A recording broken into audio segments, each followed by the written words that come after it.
Today we're going to do swamp bases. First thing we need to do is use the PVA glue across the top of the base. Once you've got a good covering, you then want to apply sand.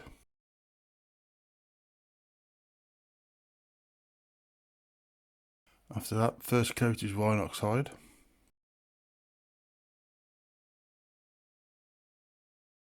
And second coat is Dryder bark.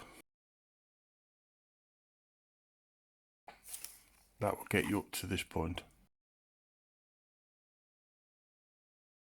The next thing after that is we want to apply some turfs.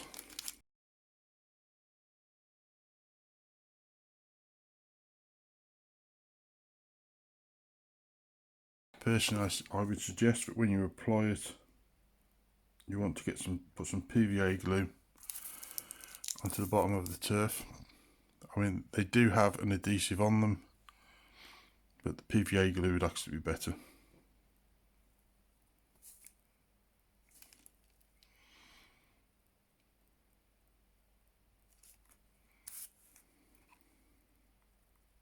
Once you've placed your piece of turf, I suggest using the back side, not the front side, but the back side of your modelling knife to push it down, because as you can see there, it's raised up. So you want to make sure it's as flat as you can on the base.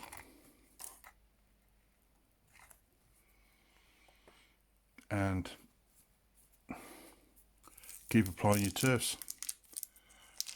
I would suggest some of them you actually apply them so they're actually attached to one another, and some of them you might want to keep completely separate.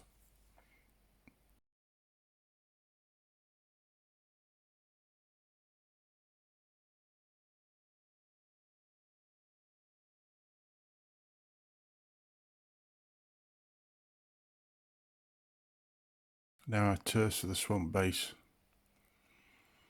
have been glued in place. We need to give it time for the glue to dry. The next stage is to apply some more water effect. Afterwards, coriander from a supermarket or something like parsley.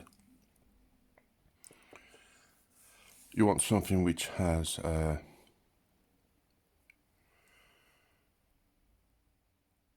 some leaf shapes, basically. And this is optional really. You don't have to do it if you don't want. But personally, I find adding those little bits of detail always make things that bit better.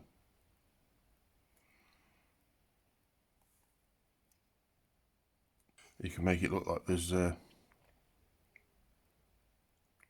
pieces floating around in the water.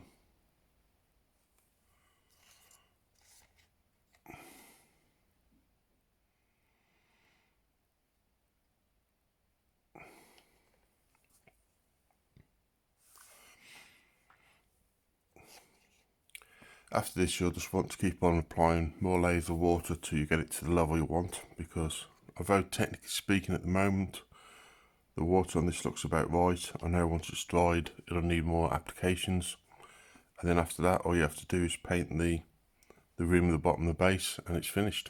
One last tip for doing a base like this is you could use some tape and put tape round the bottom of the base.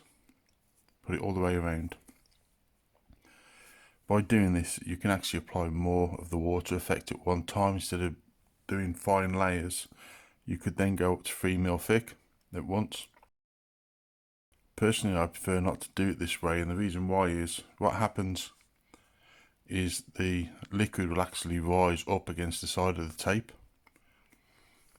and then what you end up with is on the edge here you have to cut all of the excess, because the water effect actually goes up like this.